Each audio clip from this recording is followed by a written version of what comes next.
اعوذ باللہ السمیع العلیم من الشیطان الرجیم من حمزہ ونفخہ ونفثہ بسم اللہ الرحمن الرحیم ربی یسر ولا تعسر وتمم بالخیر ربی زدنی علما قل صدق اللہ فاتبعوا ملت ابراہیم حنیفا وما کان من المشرکین۔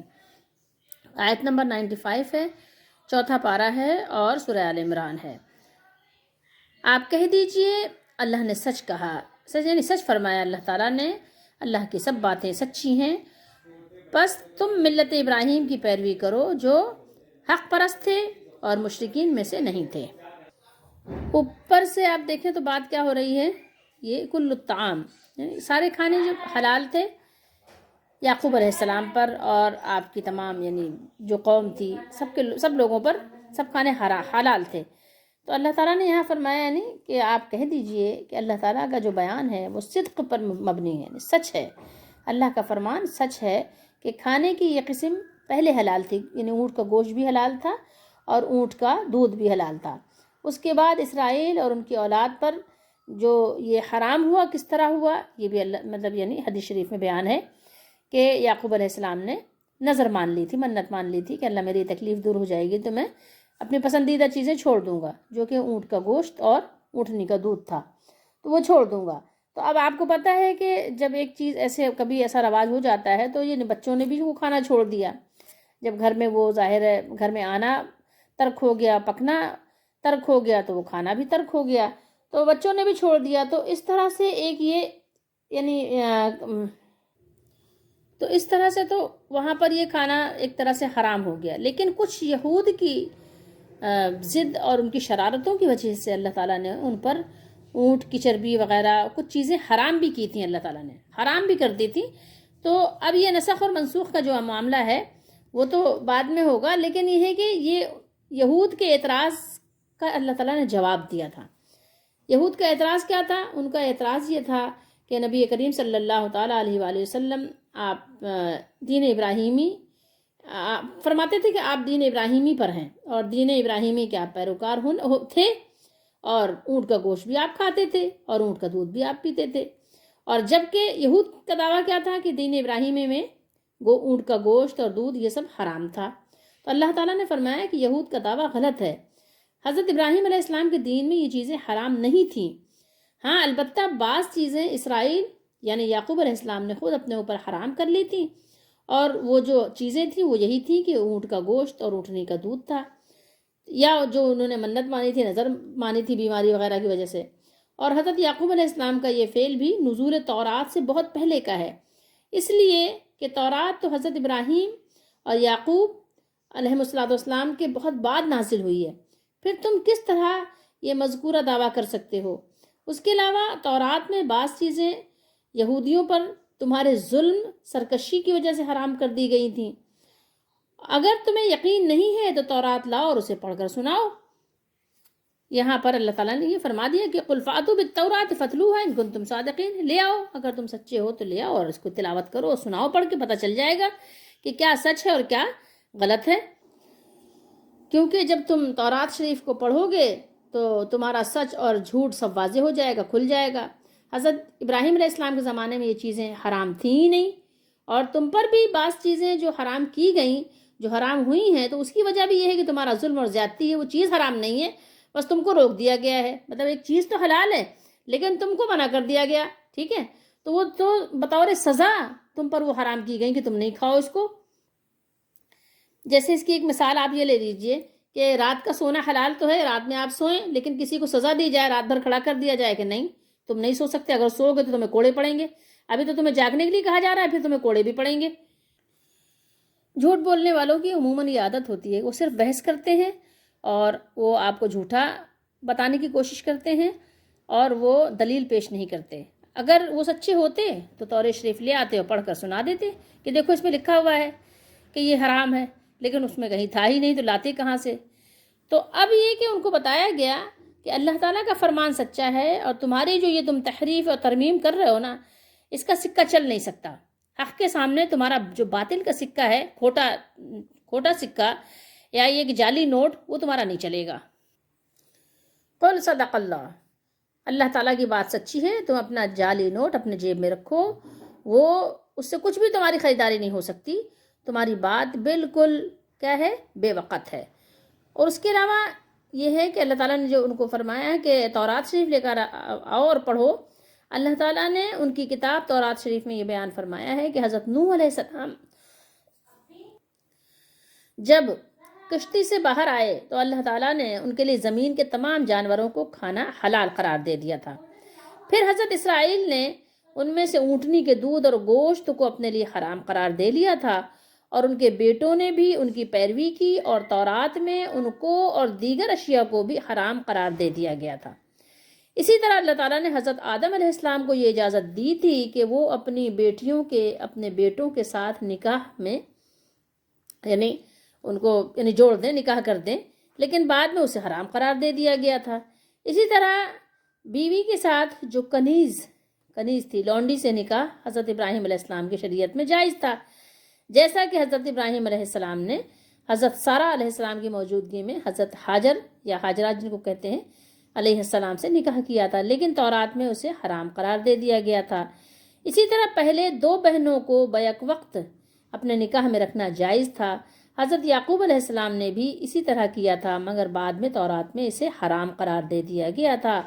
اور یہ ساری باتیں تورات میں واضح طور پر لکھی ہوئی ہیں، اور یہ بے عین ہی نسخ کی صورتیں ہیں، یعنی نسخ اور منسوخ، یعنی کسی چیز کو اللہ تعالیٰ باقی رکھے اور کسی چیز کو اللہ تعالیٰ منع فرما دے، مٹا دے۔ اور اللہ تعالیٰ نے کچھ چیزوں کو حرام قرار دیا کسی وجہ سے، اور پھر اللہ تعالیٰ نے اسے حلال قرار دیا۔ آپ قرآن مجید میں پڑھیں گے حضرت عیسیٰ علیہ السلام نے فرمایا کہ میں کچھ وہ چیزیں آپ کے لیے حلال کروں جو آپ پر حرام تھی، اور کچھ چیزیں وہ آپ پر حرام کروں جو حلال تھی۔ مطلب یہ بات اللہ تعالیٰ نے انبیاء علیہ السلام کے ذریعے سے ایسے بارہا اللہ نے ایسا فرمایا۔ اس طرح حضرت عیسیٰ علیہ السلام نے اللہ تعالیٰ کے حکم سے تورات میں لکھی ہوئی بعض حرام چیزوں کو حلال قرار دیا اللہ کے حکم سے۔ تو کیا وجہ ہے کہ انہوں نے ان کی اتباع نہیں کی؟ یہود نے تو عیسیٰ علیہ السلام کو پھر بھی مانا ہی نہیں۔ تو یہ سب باتیں کب کی ہیں؟ جب آپ صلی اللہ علیہ وسلم تشریف فرما تھے، آپ صلی اللہ علیہ وسلم پر قرآن کا نزول ہو رہا تھا۔ یہ اس وقت کی یہود کی باتیں ہیں جو اللہ تعالیٰ نے یہاں بیان فرمائی ہیں۔ اور یہود نے کیا کیا؟ آپ علیہ السلام، عیسیٰ علیہ السلام کی تکذیب کی، آپ کو مانا نہیں، آپ کی مخالفت کی۔ اسی طرح جب اللہ تعالیٰ نے پیغمبر آخر الزمان صلی اللہ علیہ وآلہ وسلم کو آپ کو یہ دین مستقیم، صراط مستقیم اور ملت ابراہیم کے ساتھ مبعوث فرمایا، تو ان لوگوں کو کیا ہو گیا ہے کہ آپ کے ساتھ ایمان نہیں لاتے، وہ ہٹ دھرمی کرتے ہیں، ضد کرتے ہیں، بحث کرتے ہیں۔ اسی طرح آج بھی آپ کو ایسے لوگ ملیں گے جن سے کہا جائے کہ قرآن مجید کی تلاوت کرو، لاؤ قرآن مجید پڑھو، دکھاؤ، تو پھر ہینکی پھینکی کرتے ہیں، پھر الٹی سیدھی تعویلات کرنے لگ جاتے ہیں۔ لیکن ہمیں حکم کیا ہے؟ ہمیں حکم دیا کہ فاتبعوا، بس پیروی کرو، یا سو پیروی کرو، کس کی پیروی کرو؟ فاتبعوا ملت ابراہیم حنیفا وما کان من المشرکین، یعنی اس ملت ابراہیم کی پیروی کرو جسے اللہ تعالیٰ نے قرآن مجید میں اپنے رسول حضرت محمد صلی اللہ علیہ وسلم کی زبانی شریعت قرار دے دیا ہے، کیونکہ یہی دین بلا شک و شبہ حق ہے، اور یہ وہ طریقہ ہے کہ اس سے پہلے کوئی نبی اس سے زیادہ اکمل، مکمل، واضح، روشن طریقہ لے کر نہیں آیا۔ اور سورہ انعام میں اللہ تعالیٰ نے ارشاد فرمایا قل اننی ہدانی ربی الی صراط مستقیم دینا قیما ملت ابراہیم حنیفا وما کان من المشرکین۔ دیکھیے یہاں بھی فرمایا کہ وما کان من المشرکین، اور سورہ انعام میں بھی، اور بھی اللہ تعالیٰ نے جگہوں پہ فرمایا کہ ابراہیم علیہ السلام مشرکوں میں سے نہیں تھے۔ اے نبی صلی اللہ علیہ وسلم آپ کہہ دیجئے میرے رب نے مجھے یقیناً سیدھا راستہ دکھا دیا ہے، صحیح دین مذہب ابراہیم علیہ السلام کا، جو ایک اللہ ہی کی طرف کے تھے، یعنی ہر طرف سے کنارہ کر کے ایک اللہ کا ہو کر رہ گئے تھے، بس ایک اللہ پر ان کی ہر وقت نگاہ اور نظر رہتی تھی، اور وہ مشرکوں میں سے نہیں تھے۔ اور فرمایا ثم اوحینا الیک ان اتبع ملت ابراہیم حنیفا وما کان من المشرکین، اے نبی پھر ہم نے آپ کی طرف، یہ سورہ نحل میں فرمایا، آپ کی طرف وحی بھیجی کہ دین ابراہیم کی پیروی اختیار کریں جو ایک طرف کے ہو رہے تھے اور مشرکوں میں سے نہیں تھے۔ ابراہیم علیہ السلام نے اللہ تعالیٰ کو بہت ہی خوبصورت انداز میں راضی کیا، ہر چیز کو ترک کر دی۔ جیسے ہی انہوں نے ہوش سنبھالا، جیسے ہی انہوں نے دنیا میں آنکھیں کھولی، انہوں نے ہر چیز کو کیا کیا؟ پس پشت ڈال دیا اللہ کے حکم کے سامنے۔ جب ان کے والد نے، ان کے باپ نے، قرآن نے جب وہاں ان کو باپ کہا ہے، ابھی وہاں اللہ تعالیٰ نے ہر جگہ ان کو ابراہیم علیہ السلام کا باپ کہا ہے، جو آزر تھے ان کا نام بھی اللہ نے یہاں پر ذکر فرمایا قرآن میں. تو اللہ نے فرمایا کہ یعنی ان کے باپ نے بھی ان کو سزا دی، نکال دیا گھر سے، لیکن وہ بے سر و سامان ہو کر اپنے گھر سے نکل گئے، اپنے باپ کے گھر سے ہجرت کر گئے. لیکن اللہ تعالیٰ کے معاملے میں انہوں نے کسی سے، وہ ان کا باپ ہو، وہ کوئی بھی ہو، انہوں نے کبھی بھی کوئی کمپرومائز نہیں کیا. اللہ تعالیٰ کا حکم ہوا بیوی کو چھوڑ دو، چھوٹے سے نومولود بچے کو چھوڑ دو، مطلب اپنی جان کو آگ میں ڈال دو، جو حکم ہوا وہ بجا لاتے رہے. یہاں تک کہ اللہ نے فرمایا کہ اللہ تعالیٰ نے ان کے ٹیسٹ لیے اور وہ سب میں یعنی 100% طریقے سے کامیاب ہو گئے. اللہ تعالیٰ کو ابراہیم علیہ السلام کا طریقہ بہت پسند تھا، اسی لیے اللہ تعالیٰ نے ہم سب کو، نبی کریم صلی اللہ علیہ وسلم کی امت کو ملت ابراہیمی کا سبق دیا، وہ درس دیا کہ اس ملت کو اختیار کریں جو ابراہیم علیہ السلام کی ملت تھی. تو ہم سب کو چاہیے کہ ہم ابراہیم علیہ السلام کی ملت بن جائیں، اور امت تو آپ صلی اللہ علیہ وسلم کی ہیں. تو ابراہیم علیہ السلام نے اللہ تعالیٰ کو بہت ہی زیادہ راضی کیا، ہر وقت اللہ کو راضی کرنے کے ہی لیے وہ کام کرتے تھے. تو اللہ تعالیٰ ہم سب کو توفیق دے کہ ہم ابراہیم علیہ السلام کے طریقے پہ چلیں.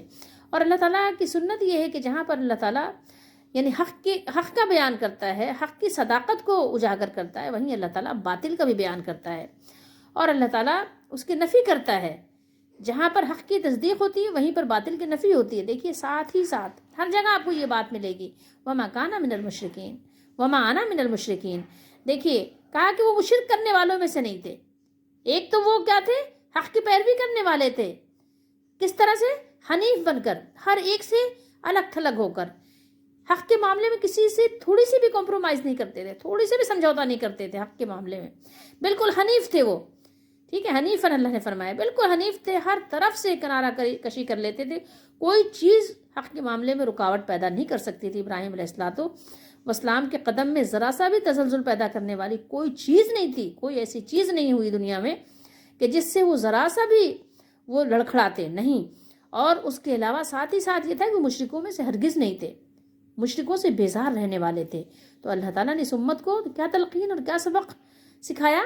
تلقین فرمائی اور سبق سکھایا کہ ابراہیم علیہ السلام کی ملت بن جاؤ، اسی ملت کی پیروی اختیار کرو. اور تم بھی دیکھو مشرکوں میں سے نہیں ہونا، شرک کرنے والوں سے بہت دور رہنا. تو ہمیں بھی چاہیے کہ ہم شرک کرنے والوں سے کنارہ کشی اختیار کریں. تو ہمیں شرک کرنے والوں سے بہت دور رہنا چاہیے. اللہ کی عبادت یہ انسان کی زندگی میں سب سے امپورٹنٹ ہے کہ اللہ کی عبادت اور اللہ کے غیر کی کیا کرنا ہے؟ اس کو رد کر دینا ہے. اللہ کے غیر کی کسی قسم کی عبادت نہیں کرنی ہے. اگر عبادت کے لیے کھڑے ہونے کا بھی اگر کوئی تصور بنا لے تو کھڑا بھی نہیں ہونا ہے، کسی کے لیے اس جگہ نہیں کھڑا ہونا جہاں عبادت کے لیے کھڑے ہونے کا تصور ہے. ٹھیک ہے، جہاں ایسی تعظیم کا جہاں عکس نظر آئے کہ جس میں عبادت کا شبہ بھی پیدا ہو تو وہاں سے دور بھاگنا ہے، وہاں پر سمجھوتا نہیں کرنا ہے. اللہ تعالیٰ نے یہ عہد تو تمام لوگوں سے لیا، ٹھیک ہے، اپنے یعنی عام بندوں سے بھی اور خاصوں سے بھی. اور جب اللہ تعالیٰ نے ہر نبی سے عہد لیا، یہیں پر بھی ہم نے اس سے پہلے تھوڑا پڑھا ہے کہ اور جب اللہ تعالیٰ نے ہر نبی سے عہد لیا، ابھی 82 میں ہم نے یہ تلاوت کی ہے نا، اور جب اللہ تعالیٰ نے ہر نبی سے عہد لیا کہ میں تم کو کتاب اور حکمت دوں گا، پھر تمہارے پاس کوئی رسول تشریف لائے جو تمہاری کتاب کی تصدیق کرتا ہو تو تم ضرور اس پر ایمان لانا اور اس کی مدد کرنا. ٹھیک ہے، اور پھر عہد لینے کے بعد پوچھا کیا تم نے اقرار کیا اور اس پر میرا بھاری ذمہ لیا؟ تو سب نے کیا عرض کی؟ سب نے عرض کی ہم نے اقرار کر لیا، ہم نے اقرار کیا. فرمایا تم ایک دوسرے پر گواہ ہو جاؤ اور میں بھی تمہارے ساتھ گواہوں میں سے ہوں. تو جو اس کے بعد پھر جائیں وہی فاسق ہیں، جو اس کے بعد مکر جائیں، انکار کر جائیں، عہد کو توڑ دیں، تو وہ لوگ کون ہیں؟ وہ فاسق ہیں. اور دوسرے عہد سے یہ سبق ملتا ہے کہ نبی آخر الزمان صلی اللہ علیہ وآلہ وسلم کی شریعت کے سامنے اور کسی نبی کی شریعت نہیں چلے گی. کسی نبی کی نبوت کی کیا ہوگا؟ باتیں جو ہوں گی وہ قابل عمل نہیں ہوں گی. اب ہمارے لیے مقام غور ہے کہ کیا ہم ابراہیم علیہ السلام کے طریقے پہ چل رہے ہیں، اس ملت پہ چل رہے ہیں جس کی پیروی کرنے کا اللہ تعالیٰ نے ہمیں حکم دیا ہے کہ ہمیں پیروی کرنے کا حکم کیا دیا ہے کہ تم پیروی کرو. کس کی؟ ابراہیم علیہ السلام کی ملت کی. اور کس طرح پیروی کرو؟ جیسے انہوں نے پیروی کی تھی ایسے ہم بھی اللہ کو مانیں. اور اسی یاد دہانی کے لیے اللہ تعالیٰ نے انبیاء علیہ السلام کو وقتاً فوقتاً اللہ تعالیٰ ان کو مبعوث فرماتا رہا، ان کی آمد کا سلسلہ جاری فرمایا، اور پھر آپ صلی اللہ تعالیٰ علیہ وآلہ وسلم پر نبوت کا سلسلہ ختم کر دیا، کمپلیٹ کر دیا، مکمل ہو گیا۔ اب کیا ہے؟ اب آپ صلی اللہ تعالیٰ علیہ وآلہ وسلم کی امت کی ذمہ داری ہے۔ انبیاء علیہ الصلوۃ والسلام درس توحید دیتے رہے، اور یہ کام اتنا مشکل ہے اور اتنا مشکل تھا کہ اس کے لیے انہوں نے بہت کچھ صبر کیا، بہت کچھ برداشت کیا، لوگوں نے ان کی پٹائی بھی کی، یہ لفظ زبان پر لاتے ہوئے حیا آتی ہے، لیکن یہ ہے کہ ایسا کیا ان کی قوم نے ان کو یعنی مارا، ان کو خونم خون کر دیا، ان کو زخمی کر دیا، ان کو بے ہوش کر دیا، پھر بھی انہوں نے دامن توحید پر ذرا سا بھی حرف نہیں آنے دیا، اس میں ذرا سا بھی لفزش نہیں آنے دی، اور اس کو بخوبی پائے تکمیل تک پہنچاتے رہے۔ ہر نبی کا یہ طریقہ تھا۔ اگر آج بھی کوئی توحید کی بات کرتا ہے تو یقیناً اس کو گالیاں پڑتی ہیں، اس کو برا بھلا کہا جاتا ہے، اس کو گستاخ کہا جاتا ہے، کیونکہ یہ بات ہی ایسی ہے، ایسا قول ثقیل ہے کہ لوگوں کو ہضم نہیں ہوتا، ہر بات ہضم ہو جاتی ہے۔ اللہ نے فرمایا کہ ایک اللہ کی جب عبادت کی بات ہوتی ہے تو لوگوں کے دل سکڑ جاتے ہیں، سمٹ جاتے ہیں۔ ہاں، جب اس کے ساتھ اوروں کی بات ہوتی ہے، جب ولیوں کی کرامتیں جھوٹی سچی بتائی جانے لگ جائیں تو لوگ خوش ہو جاتے ہیں۔ لوگوں کے ذہن میں یہ بات ہے کہ اولیاء اللہ کی بس محبت انہوں نے کچھ ایک ایسی ہی بنا لی ہے، وہ بھی ان کی ایک بنائی ہوئی ہے، ایک اختراع ہے ان کا، ورنہ ان کو محبت تو بالکل بھی نہیں ہے۔ اگر محبت ہوتی تو ان کے طریقے کو اجاگر کرتے، ان کے مشن کو آگے بڑھاتے، لیکن بس ایک صرف وہ شارٹ کٹ کی تلاش ہے۔ اور بعض لوگ آپ نے سنا ہوگا کہ ان کے ذہنوں میں یہ بات ہے، وہ ان کی زبانوں پر آ جاتی ہے، وہ کہتے ہیں کہ اللہ تعالیٰ کی بنسبت ولی جلدی سن لیتے ہیں اور وہ ہماری مرادیں پوری کرواتے ہیں، حالانکہ ایسا ہرگز نہیں ہے۔ تو ایک اللہ کی عبادت میں لوگوں کو بہت زیادہ بوجھ ان کے اوپر یعنی محسوس کرتے ہیں۔ ایک اللہ کی عبادت لوگوں کو ہضم ہونا بہت مشکل ہوتی ہے۔ ہاں، آپ دیگر لوگوں کو ملا لو تو بس وہ کہتے ہیں، خوش ہو جاتے ہیں، کہتے ہیں ہاں یہ ٹھیک ہے، یہ ٹھیک ہے۔ بس اللہ کا کانسیپٹ ان کے اندر اتنا ہی ہے کہ بس ایک اللہ ہے، بس نہ اس کی ذات کے بارے میں معلومات ہے، نہ صفات کے بارے میں، نہ اس کی بزرگی، اس کے شان کے بارے میں۔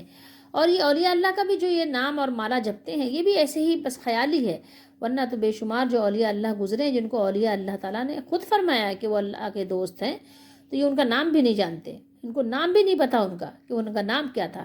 کتنے صحابہ ایسے گزرے جن کا نام نہیں پتا، کتنے نبی ایسے گزرے جن کا نام نہیں پتا لوگوں کو۔ اور اولیاء اللہ کے نام کی جن کو بنا لیا ہے، یہ جانتے بھی نہیں کہ ولی ہیں کہ نہیں ہیں، وہ اپنی مرضی سے جن کو انہوں نے ولی بنا لیا ہے، ولی کا سرٹیفکیٹ دیا ہے، ان کے نام کی مالا جپتے ہیں۔ اور تو اور بے شمار آپ کو ایسے ملیں گے جو نماز بھی نہیں پڑھتے، اور نماز بھی پڑھتے ہیں تو سنت کے مطابق نہیں پڑھتے، ایسے اپنی مرضی کی نماز پڑھ لیتے ہیں، جیسے جی چاہتا ہے، جیسے لوگوں کو پڑھتا ہوا دیکھتے ہیں بس اسی طریقے سے اٹھک بیٹھک شروع کر دیتے ہیں، نماز کو بھی نماز کی طرح نہیں پڑھتے، اور پھر بھی دعوے ان کے بڑے بڑے ہیں، اور شرک سے ذرا بھی نہیں ڈرتے کہ شرک سے ڈریں، شرک سے ڈر ہی نہیں لگتا۔ حالانکہ شرک کتنی مذمت ہے قرآن مجید میں، یہاں تک کہ اللہ تعالیٰ نے تو شرک کے بارے میں یہ بھی فرمایا سورہ نساء میں، ان اللہ لا یغفر ان یشرک بہ ویغفر ما دون ذلک لمن یشاء ومن یشرک باللہ فقد افتری اثما عظیما۔ اللہ تعالیٰ شرک کرنے والوں کو ہرگز نہیں معاف کرے گا، نہیں بخشے گا، اس کے سوا جس کو چاہے گا بخش دے گا، اور جو کوئی اللہ تعالیٰ کے ساتھ شرک کرتا ہے یا شریک کرتا ہے وہ اللہ تعالیٰ پر بڑا طوفان باندھتا ہے، بڑا بہتان باندھتا ہے۔ ایسی صفات جو اللہ کی صفت کے ساتھ خاص ہو، ایسی صفات جو رب کائنات کی ہیں، ان کو دوسروں میں جاننا یا ان کے اوپر اس کو جو ہے منسوب کر دینا، اور پھر اس کی ایسی عزت اور ایسا احترام کرنا جیسے رب کائنات کا حق ہے، یہ شرک نہیں ہے تو کیا ہے؟ اس کے علاوہ بھی کئی کام ایسے ہیں جن کو اسلام نے شرک قرار دیا ہے، لیکن یہ کہ لوگ کر رہے ہیں، دھللے سے کر رہے ہیں، ٹھیک ہے۔ ایسی قبر جس میں مردہ دفن نہ ہو اس کی زیارت کرنا شرک ہے، لیکن کر رہے ہیں۔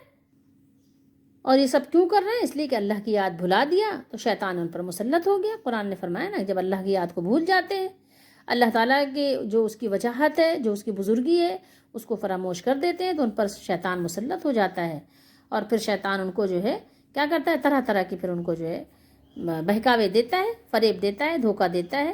اور قرآن میں اللہ تعالیٰ نے فرمایا سورہ انعام میں کہ وَإِنَّ الشَّيَاطِينَ لَيُوحُونَ إِلَىٰ أَوْلِيَائِهِمْ لِيُجَادِلُوكُمْ وَإِنْ أَطَعْتُمُوهُمْ إِنَّكُمْ لَمُشْرِكُونَ۔ اور بے شک شیطان اپنے دوستوں کے دلوں میں ڈالتے ہیں کہ وہ تم سے جھگڑیں، اگر تم ان کی بات مان لو، ان کی اطاعت کر لو تو کیا ہوگا؟ تو تمہارا شمار بھی مشرکوں میں سے ہوگا۔ اب سوچیے تھوڑی دیر کے لیے، کیا شیطان دلوں میں ڈال دیتا ہے کہ نہیں مزاروں پہ وہاں بہت کچھ ملتا ہے، وہاں بڑی کچھ کرامتیں ہیں، وہ جو مزار کے اندر جو بزرگ ہیں ان کی کرامتیں آج تک جو ہے وہاں ظاہر ہیں۔ اب سوچیے آپ